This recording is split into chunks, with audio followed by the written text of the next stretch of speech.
আসসালামু আলাইকুম। আজকের সাবজেক্ট যেটা নিয়ে আলোচনা করব সেটা হচ্ছে আমাদের এই গত 16 বছরে যারা সেনা অফিসার ছিল, যারা বিভিন্নভাবে আওয়ামী লীগ সরকার এর হাতে, ফ্যাসিস্ট সরকারের হাতে বিভিন্ন সময়ে বৈষম্যের শিকার হয়েছে, প্লাস তাদের উপরে অন্যায় অত্যাচার হয়েছে, তাদেরকে চাকরিচ্যুত করা হয়েছে এবং এদের সংখ্যাটা বেশ বড়। আমি এর আগেও বেশ কয়েকবার বলেছি, তারা বিভিন্ন সময় সরকারের কাছে আপিল করেছে। প্রথম তারা যে আপিলটা করেছিল সেটা ছিল হচ্ছে লেফটেন্যান্ট জেনারেল হাফিজ, যিনি প্রধান উপদেষ্টার যে ডিফেন্স অ্যাডভাইজার, তার কাছে। যেটা আমি বলবো হচ্ছে আগে যে জেনারেল তারেক সিদ্দিকী যে ছিল, ঘৃণিত lieutenant major general Tarique Siddique, তার যে অ্যাপয়েন্টমেন্টটা ওখানে উনি আছেন, উনার কাছে সবাই যখন অ্যাপ্লিকেশন করেছিল ওগুলা উনি ডিপ ফ্রিজের মধ্যে রেখে দিয়েছিলেন। পরবর্তীতে আপনারা সবাই জানেন brigadier general Hasan Nasir sir এই ভিকটিম ফ্যামিলি প্লাস 25 ফেব্রুয়ারির যে ভিকটিম ফ্যামিলি আছে তাদেরকে নিয়ে প্রধান উপদেষ্টা সাথে দেখা করেন। দেখা করার পরে নতুন ভাবে এই প্রসেসটা শুরু হয় এবং তখন প্রফেসর ইউনুস জানান যে তিনি আগে এই জিনিসগুলো জানতেনই না। আজকে এখন আমরা একটা নিউজ দেখলাম, সেটা হচ্ছে 1522 জন পুলিশ কর্মকর্তা যারা এই গত 15-16 বছরে যারা নির্যাতিত নিপীড়িত হয়েছে তাদেরকে চাকরিতে পুনর্বহাল করা হয়েছে। হোয়ারেস আমাদের যে সেনাবাহিনী যারা নির্যাতিত নির্বেশিত হয়েছে, চাকরিচ্যুত হয়েছে, বরখাস্ত হয়েছে, অকালনী অবসর হয়েছে, তাদেরকে এখন পর্যন্ত কিছুই করা হয়নি। সবচেয়ে জিনিস হচ্ছে প্রথমে হচ্ছে জেনারেল ওয়াকার, এই প্রসেসটা যখন হয় তখন তিনি ছিলেন মিলিটারি সেক্রেটারি, যিনি এই সমস্ত মানে চাকরিচ্যুত যারা হয়, যে সেনাবাহিনীর যে সদর দপ্তরটা আছে সেটা হচ্ছে এমএস ব্রাঞ্চ ছিলেন। সো উনাকে প্রথমেই একজন অফিসার, রিটায়ার্ড অফিসার, একজন জেনারেল, আমি তার নামটা বলতেছি না, যাওয়ার পরে উনি বলেছেন যে এর বেশিরভাগই তো হচ্ছে মোরাল টার্পিটিউড কেস হচ্ছে বিভিন্ন ধরনের অনৈতিক কাজের জন্য যে চাকরি যায়। এই যে এই সময়টার মধ্যে অবশ্যই এটা একটা রুটিন জিনিস সেনাবাহিনীর ভিতরে, আমরা জনগণের একাংশ, সো ভাইস কিছু আমাদের মধ্যেও থাকবে যাদের মোরাল টার্পিটিউড বা এই ধরনের কেসে যাদের গিয়েছে তাদেরটা সর্টেড আউট করবে। কিন্তু যেটা হচ্ছে এই ব্যাপারে যখন আপনার মনে আছে কিনা, যখন এইটার একটা অংশ, এই বৈষম্যবিদ্যের সৈনিক, এর মধ্যে সৈনিকদের একটা সংখ্যা আছে, সৈনিক এবং অফিসার কিছু জাহাঙ্গীর গেটে যখন ব্লক করে, তখন সেনাপ্রধান এটাকে অ্যাড্রেস করে। মানে এখন পর্যন্ত আপনারা যতটা দেখেছেন যে যদি সরকারকে বা সেনাপ্রধানকে বা সেনাবাহিনীকে কোন একটা প্রেশার ক্রিয়েট না করার পর্যন্ত এটার কোনো অ্যাপ্রুভাল আসবে না। আমরা কয়েকদিন আগে দেখেছেন নেত্র নিউজে নিউজ করেছে যে তারা আয়নাঘর দেখতে চেয়েছিলেন সাংবাদিকরা সহ, এবং এটা সেনাবাহিনী না করে দিয়েছে। এটা কি সেনাবাহিনীর ভাবমূর্তি ক্ষুণ্ণ হবে? এত বছর ধরে, 16 বছর ধরে যে সমস্ত গুম খুনের সাথে অফিসাররা জড়িত ছিল, তখন সেনাবাহিনীর কোনো মানে ক্ষুণ্ণ হয় না, তখন ভাবমূর্তির কোনো ক্ষুণ্ণ হয় না, এখন ক্ষুণ্ণ হচ্ছে। সো এখন এই প্রেশারটা দেওয়ার পরে যেটা হয়েছে, একটা কমিটি গঠন করা হয়েছে। কমিটির মধ্যে প্রধানকে লেফটেন্যান্ট জেনারেল 20 লং কোর্সের, উনি হচ্ছে এনডিসির যিনি Shahin, lieutenant general Shahin sir, উনি হচ্ছে এটার প্রধান। নেক্সট হচ্ছে ডিএমআই ব্রিগেডিয়ার সেলিম আজাদ, আরেকজন হচ্ছে ডিপিএস, ওর নাম সম্ভবত আমার নামের সাথে সম্ভবত ব্রিগেডিয়ার জেনারেল মুস্তাফিজ। এই তিনজন মিলে মানে যে জিনিসটাই আসতেছে, ইভেন যে কেসগুলো আছে, এই কেসগুলো ইচ্ছা করলেই, যেমন এর মধ্যে অনেকগুলা মোরাল টার্পিটিউড কেস আছে, এগুলো আমি ব্রিগেডিয়ার হাসান আসেরকে বলেছিলাম। একজন অফিসার আছে র্যাবে থাকাকালীন, সে চিটাগাঙে একটা মাজারের টাকা লুট করেছিল, তাকে অপশন দেওয়া হয়েছিল, মানে এটা ওই সে মেজর জেনারেল জিয়া যে তখন তোমার সাথে খাতির ছিল, সে বলেছে যে তাকে বলা হয়েছে যে টাকাটা ফেরত দিতে, টাকা ফেরত দেয় না, টাকা সে ইনভেস্ট করে ফেলছে, so he lost his job. এখন সেও আসছে বৈষম্য বিরোধী ওই ইয়াতে, যে সেও নাকি ভিকটিম অফ এরকম আরো কিছু আছে। এই কেসগুলো সরাসরি আউট করে দেওয়া যায়, এবং কিছু কিছু জায়গায় আছে বিভিন্ন সময়ে ইভেন কিছু মোরাল টার্পিটিউড কেস মেড আপ করা হয়েছে অফিসারদের নামে। সো এই জিনিসগুলা রিভাইভ করতে হবে, কিন্তু সেনাবাহিনী এখন পর্যন্ত এত স্লো গতিতে রিভাইভ করতেছে। এবং আমি ইন্টারনালি যেটা শুনলাম বেশিরভাগই নেগেটিভ। এই ধরনের সিচুয়েশনে যেটা হয়, যখন আপনি বিচারকের জায়গায় বসবেন তখন আপনাদেরকে অনেক কিছু কনসিডার করতে হবে। যেমন আমরা অনেক সময়, আমি নিজের একটা বলতে পারি, একটা সৈনিক লেট করে আসছে, কয়েকবার ছুটি বাড়াইছে। সো আমি খুব রাগ হয়ে তাকে চার্জশিট বানাই সিওর কাছে নিয়ে গেছি। তো ওর একটা সমস্যা ছিল যেটা আমি ইয়াং লেফটেন্যান্ট আমার কাছে বলতে পারেনি। সে সিওর কাছে গিয়ে তার পারিবারিক একটা সমস্যার কথা আমার সামনেই বলেছে। বলার পরেই ওখানেই চার্জশিটের মধ্যেই সিও আমাদেরকে তাকে বললো, মানে যেহেতু সে জানে যে আমি খুব ইয়া ছিলাম, বললো মোস্তাফিজ আমি এটাকে পানিশমেন্ট দিতে পারো। আমি বললাম যে sir is very well understood. আমি তখন জিনিসটা বুঝতে পারছি যে ওই সৈনিকটা আমার সাথে, আমি যেহেতু ব্যাচেলার ছিলাম আমাকে ওই সমস্যাটা বলতে পারেনি, কিন্তু ইয়ার কাছে গেছে। নর্মালি সিনিয়র যারা হয় তাদের মধ্যে অনেক জিনিসটা থাকে যে তারা, মানে আমি যে ডিগ্রিতে দেখবো, ক্যাপ্টেন মেজর যে ডিগ্রিতে ইয়াটা দেখবে, সিনিয়ররা তার অভিজ্ঞতার আলোকে আর একটু সহজভাবে দেখবে। বাট এখানে হচ্ছে উল্টা, সিনিয়র যারা হচ্ছে তারাই দেখতেছে এটা কঠোরভাবে। সো আমি যেটা মনে করি যে এইটার সমস্ত প্রতিবন্ধক হচ্ছে জেনারেল ওয়াকার। আপনারা যতই, আমি একটা পোস্ট দিয়েছি এটার মধ্যে তার অল্টারনেটিভ কে হবে, এখন যেটা আছে তাকে থাকলে তাকে কিভাবে চেঞ্জ করা যাবে। আমার কথা হচ্ছে চেঞ্জ যদি করতে চায় যে কোনো হবে, এই যে মনে করেন যে 32 নম্বর ভাঙবে, এটা 5 তারিখ ঠিক হইলে, 5 তারিখ যদি হইতো ঠিক ছিল, এরপরে আবার 32 নম্বর ভাঙা যাবে যেখানে সেনাবাহিনী দাঁড়ায় থেকে দেখবে, তারপরে তারা ওখানে চলে যাবে। আপনারা কেউ চিন্তা করতে পারছেন? Is because of the presence, বিপ্লবী ছাত্র জনতার ওখানে যে প্রেজেন্সটা ছিল, এবং তারা সবকিছুই বুঝতে পেরেছিল বুঝার পরে। এই যে মনে করেন যে তারপরে এই যে আয়নাঘর নিয়ে ওখানে যাওয়া যাবে না, ওখানে ইন্সপেকশন করা যাবে না, সাংবাদিকদের নেওয়া যাবে না, নেত্র নিউজ একটা ইয়া করেছে, সাথে সাথেই ওখানে রাজি হয়ে গেছে। তখন প্রফেসর ইউনূস বলেছে যে তিনি দেশি বিদেশি সাংবাদিক নিয়ে ওখানে যাবেন। সো এখানে আজকে পিনাকিদার একটা ভিডিওতে আমি ক্লিয়ারলি বললাম এটা হচ্ছে যে এই সরকার যেটা হচ্ছে এটা আধা বিপ্লবী সরকার। সো আধা বিপ্লবী সরকার অনেক কিছুই করতে পারতেছে না, এবং এইটার একটা প্রয়োজন ছিল। 32 নম্বর ভাঙ্গা নিয়ে আপনারা সুশীল সমাজ যত যাই বলেন, আমি এটার পক্ষে। কারণ এই সরকারে আপনারা সবাই জানেন সরকারের মধ্যে যে স্ট্রেংথটা আছে, আমলা থেকে শুরু করে সেনাবাহিনী, গোয়েন্দা সংস্থা, সবগুলোতে তাদের এই ফ্যাসিস্ট লোকজন আছে। এবং এর মধ্যে সবচেয়ে নির্লজ্জভাবে হচ্ছে জেনারেল ওয়াকার সাপোর্ট দিয়ে যাচ্ছেন। উনি প্রথম বলেছেন ওকে এই গুমখুনের সাথে জড়িত যাদের নামে যদি ওয়ারেন্ট বের হয় বা অন্য কিছু অফিসিয়ালি লিস্ট বাইর হয় তখন আমি দিব। বের হওয়ার পরে উনি নেগোসিয়েশনে গেছেন যে তাদেরকে সেনা আইনে বিচার করবে। তারপরে এখন তারা ক্যান্টনমেন্টের মধ্যেই যারা আছে, এলপি আছে, তারা ওখানেই থাকবেন। এটা তো বিচার সবার জন্য সমান হলো না। উনি একাধারে এদিকেও খেলতেছেন ওদিকেও খেলতেছেন। তবে এইটুকু বলতে পারি যে প্রথমে উনি ভেবেছিলেন যে একটা দল করে, একটা নির্বাচন করে ভারতীয় সাপোর্ট নিয়ে তারা বিএনপিকে বিরোধী দলে পাঠিয়ে দেবেন।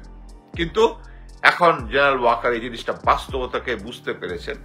যখন গ্রাউন্ডে যারা নতুন রাজনৈতিক দল করতে যাচ্ছে, যারা গ্রাউন্ডে গিয়েছে, যার পরে এই বাস্তবতাটাকে ফেস করতে হচ্ছে। আমার কথা হচ্ছে এখানে কে আর রাজনৈতিক দলের ব্যাপার, আচ্ছা এটা নিয়ে পরে আসি। তো আমি যেটা মনে করি সেটা হচ্ছে যে কোনো ভাবে জেনারেল ওয়াকারকে সরাইতে হবে। এখন সরাইলে কাকে আনা যেতে পারে, কাকে আনা যেতে হবে এটা হিসাব করে দেখতে হবে। ওকে, এখন লেফটেন্যান্ট জেনারেল আছে 5 জন, এর মধ্যে বাকি যারা শেখ হাসিনার সময় লেফটেন্যান্ট জেনারেল, এর মধ্যে নতুন হয়েছে 2 জন, এর মধ্যে আরো অনেক মেজর জেনারেল যারা আছেন তারাও পটেনশিয়াল। এখন দেখতে হবে যে সমস্ত জেনারেলরা এই মানে তারা সবাই, এতে কোনো ডাউট নাই যে এরা সবাই হচ্ছে শেখ হাসিনার আমলের জেনারেল। ব্যাকগ্রাউন্ডের মধ্যেও ওরকম ফ্যামিলি হিস্ট্রি থাকতে পারে। বাট আমাদের কথা হচ্ছে যারা এই আন্দোলনটার সময় যাদের আন্ডারের ট্রুপস ছাত্র জনতার পাশে দাঁড়াচ্ছে সেই যোগ্য। আরেকটা জিনিস হচ্ছে জেনারেল ওয়াকারকে সরাইলে যেটা হবে সেটা হচ্ছে তাহলে বাকি জেনারেলদের মধ্যে একটা চলে আসবে, মেসেজ চলে যাবে যে ইস নো মোর। অলরেডি এই 32 নম্বর ব্রোড ভাঙার মাধ্যমে সবার মধ্যে একটা অ্যালার্মিং সিচুয়েশন হয়েছে, তারা বুঝতে পেরেছে ইটস নো মোর। তারপরে গাজীপুরের যে ঘটনাটা হলো, এখানে আমি ক্লিয়ারলি বলতে চাচ্ছি, একদম ক্লিয়ারলি, যে এই এনআরকি করার এবং শেখ হাসিনা ওখান থেকে যখন এই সমস্ত অডিও বার্তা পাঠায়, তারপরে এই যে জুম মিটিং আমরা দেখতেছি, বেনজিরের কথা, এটার মেইন কারণ হচ্ছে তাদের অ্যাডমিনিস্ট্রেশনের ভিতরে তাদের স্ট্রেংথ। এই স্ট্রেংথ একদম মানে এতদিন প্রথম থেকে যারা বলেছে জেনারেল ওয়াকারকে চলে গেলে আর্মির মধ্যে একটা কি বলে একটা কু হইতে পারে, আমি গ্যারান্টি দিলাম কু হবে না। আমি গ্যারান্টি দিলাম কু হবে না। আমি যখন আর্মি যখন ডেপ্লয় হয়েছিল, কিছু অংশ গুলি করার পরে বলেছিলাম কিন্তু আর্মি মূল আর্মি ইয়া করবে না। এই আর্মিতে আমি 28 বছর চাকরি করেছি, এটা আমি বলতে পারি। কারণ এখানে আর্মি হচ্ছে এমন একটা জিনিস বুঝতে পারবেন যে ওই 5ই আগস্ট 4ই আগস্টের আন্দোলনের সময় আপনারা জানেন কুমিল্লাতে এপিসি নিয়ে একদল ক্যাপ্টেন মেজর বের হয়ে গেছিল, কিন্তু তারা কিন্তু এখন চিপার মধ্যে আছে। সিম্পলি তাদের সিনিয়ররা কিন্তু এখনো চেঞ্জ হয় নাই। তারা কিন্তু এই যুগের হিরো। এই হিরোগুলোর কিন্তু আমরা নাম জানি না, কারণ সিনিয়ররা এরপরে সিচুয়েশন কন্ট্রোল করে ফেলছে। সিচুয়েশন কিভাবে কন্ট্রোল করেছে? জেনারেল হামিদ ডিজিডিএফআই তাকে নিয়ে, এবং মোট কথা হচ্ছে জেনারেল ওয়াকারের 5ই আগস্ট যে জিনিসটা আপনারা দেখেন, এটা হচ্ছে আওয়ামী ভারতীয়র সিচুয়েশনের ড্যামেজ কন্ট্রোল। তারা খুব ভালোভাবে ড্যামেজ কন্ট্রোল করেছে এবং ছাত্ররা এটা অনেক পরে বুঝেছে। জেনারেল হামিদকে দিয়ে, আসিফ নজরুলকে দিয়ে এই সরকারটার মধ্যে স্যাবোটাজ করেছে এবং এখনো করে যাচ্ছে। কিভাবে বুঝলাম? যে ডিজিএফআই এর পেইড এজেন্ট ছিল সাংবাদিক মুনির হায়দার। যেহেতু আমি একদম কনফার্ম করে বলতেছি, কারণ উনি আমাকে ডিজিএফআই এর পক্ষে রিক্রুট করতে চেয়েছিল। এই অন্যান্য যারা ব্লগার আছে তাদেরকে একটা অ্যালায়েন্স করার কথা ছিল, আমি ক্লিয়ারলি বললাম। তাকে প্রধান উপদেষ্টার সহকারী করেছে। আজকে পিনাকি দা এটা খুব স্ট্রংলি বলেছে যে যদি এরকম করতে হয়, কনক সরোয়ার ভাইকে করতে পারতো, ইলিয়াসকে করতে পারতো। কনক সরোয়ার ইভেন তার একটা পিএইচডিও আছে, এই যে লার্নার ম্যান, উনি একটা ভালো অ্যাডভাইজার হইতে পারতো। উনি তো নিজে থেকে কোনো কিছু বলবেন না, বাট আপনাদেরকে মুনির হায়দারকে করতে হইল, যে ডিজিএফআই পেইড এজেন্ট ছিল। আমি ওনার হিস্ট্রি জানি। ওনার সাদেক হোসেন রুমি, যিনি ডিজিএফআই ছিল অনেক আগে, উনি ওনাকে ডিজিএফআই, উনি ওনার সাথে কাজিন হয়, ও নিয়ে আসছিল এখানে। সো আমি এখানে যেটা মনে করি যে নেক্সট কে চিফ হবে, সিম্পল, যারা সরকার ছাত্রদের পক্ষে দাঁড়িয়েছে তা হবে। আপনারা হিসাব করলে, আমি নাম বলতে চাই না, অনেকে পরে এটার মধ্যে আমার পার্সোনাল রিলেশন অন্য কিছু খুঁজে বেড়াবেন, বাট কথা হচ্ছে হিসাব করে দেখবেন যারা মানে ওইরকম আওয়ামী জেনারেল হওয়ার পরেও তারা ছাত্রদের দিকে গুলি করেনি এবং তাদের সৈন্যরা ছাত্রদেরকে রক্ষা করেছে, সেই সেনাপ্রধান হওয়ার যোগ্য। বাট কথা হচ্ছে এখন আরেকটা কোশ্চেন, আচ্ছা জেনারেল ওয়াকারকে কিভাবে সরাবেন? শোনেন, এটা হচ্ছে আমাদের মিলিটারির মধ্যে যেটা হয় আর কি, সেটা হচ্ছে আমাদের একটা জিনিস থাকে হচ্ছে ইনস্টিংক্ট। সেটা হচ্ছে যে কোনো একটা সিচুয়েশন আমাদের টাস্কিং দেওয়া হয়, যে তোমার টাস্কিং হচ্ছে এটা, এখন এটা কিভাবে করবে। মনে করেন যে আপনাকে বললো যে কি ওই আপনাকে সূর্যের ওখান থেকে গিয়ে সূর্যের স্যাম্পল আনতে হবে, হিটের কাছে যেতে পারবেন না। তো আমার যদি কোশ্চেনটা, আমি বলবো যে ঠিক আছে, আপনি আমাকে কি টেকনিক্যাল সাপোর্ট দিবেন, ওইখানে যাওয়ার মতো টেকনিক্যাল সাপোর্ট দেন, তাহলে আমরা ওর কাছে কোনো কাজেই অবিশ্বাস মানে অসম্ভব বলতে কোনো কথা নাই, অসম্ভব করতে কোনো কথা নেই। আপনি এখন মনে করেন আমি একজন গোয়েন্দা সংস্থার প্রাক্সিকি বলি, আমি একজন গোয়েন্দা সংস্থার লোক, এখন জিওসির হাড়ির খবর শুনবো, অনেকে জিওসির বাসায় কি রান্না হয়েছে, খুব ইজি। ওখানে যে কটা মেসওয়েটার আছে বা কুক আছে, ওগুলো আমার শরীরদের মাধ্যমে পাঠায় আসতে কি কি রান্না হয়েছে, কি কি গ্যাস হচ্ছে, মানে যে কোনো একটা টাস্কিং। সো এই টাস্কিংটার সমাধান অনেকগুলো আছে, আমি একটা রাফলি বলে দিতে পারি।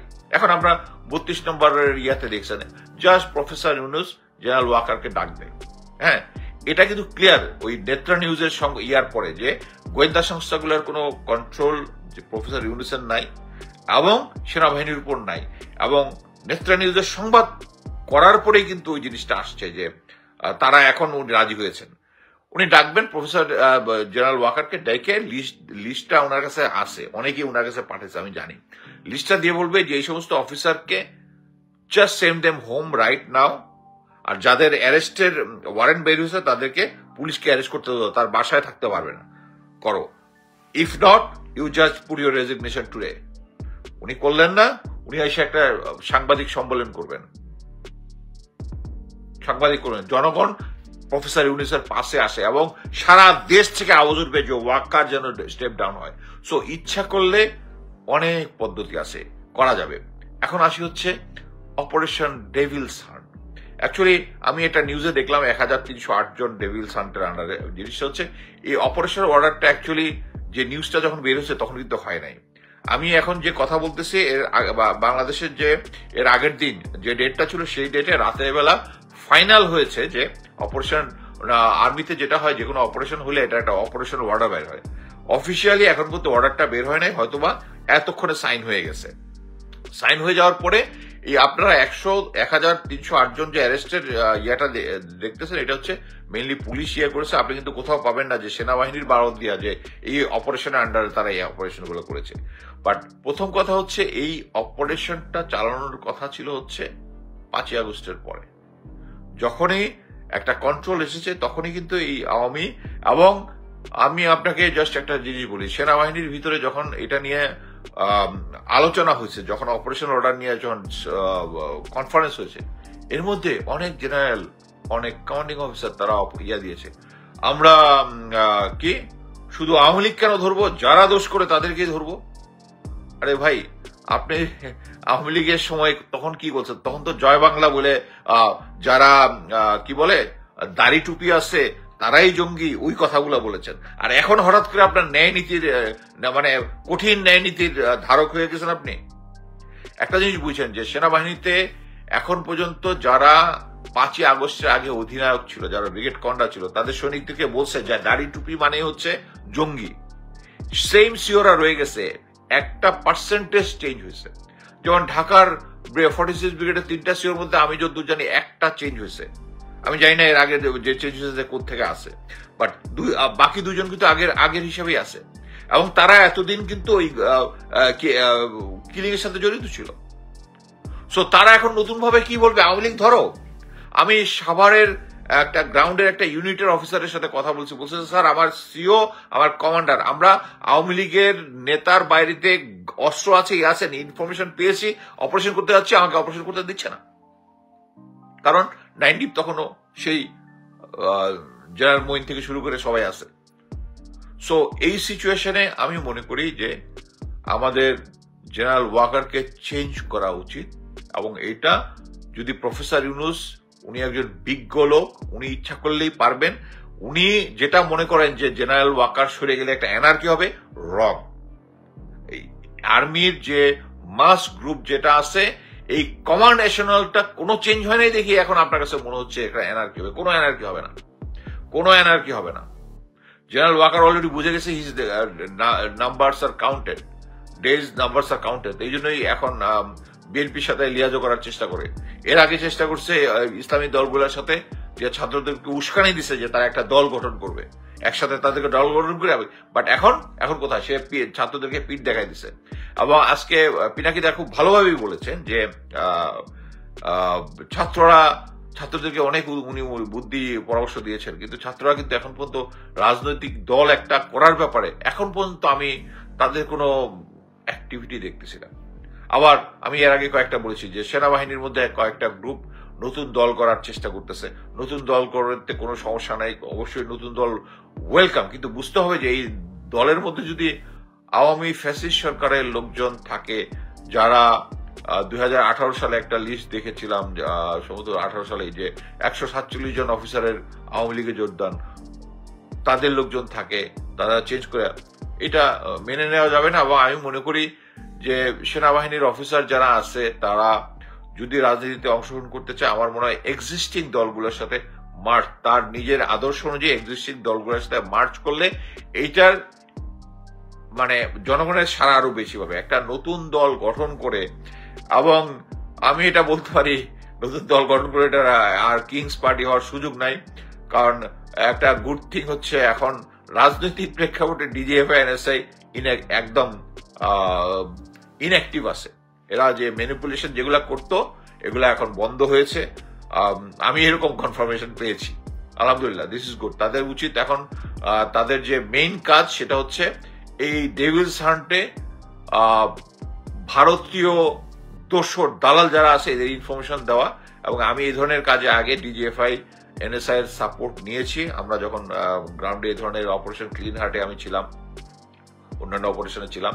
সো এই কাজগুলো করা, বাট কথা হচ্ছে এখনো ওই জিনিসটা চেঞ্জ হয়নি। সো আমার কথা হচ্ছে এই অপারেশন ডেভিলস হান্টটা মেইনলি আওয়ামী দোসর যারা এখনো দেশের মধ্যে লুকায় আছে এবং এই সমস্ত জুম মিটিং এর মধ্যে যারা থ্রেট দিচ্ছে দেশকে অস্থিতিশীল করবে, এদেরকে ইমিডিয়েটলি অ্যারেস্ট করা। এবং আমি বিশ্বাস করি যে গ্রাউন্ডে যারা আছে অন্তত এইবার জেনারেল ওয়াকার সিনসিয়ারলি কাজ করে ওই পার্টিকে ধরবেন। আমরা অ্যাকচুয়ালি দেখতে থাকবো।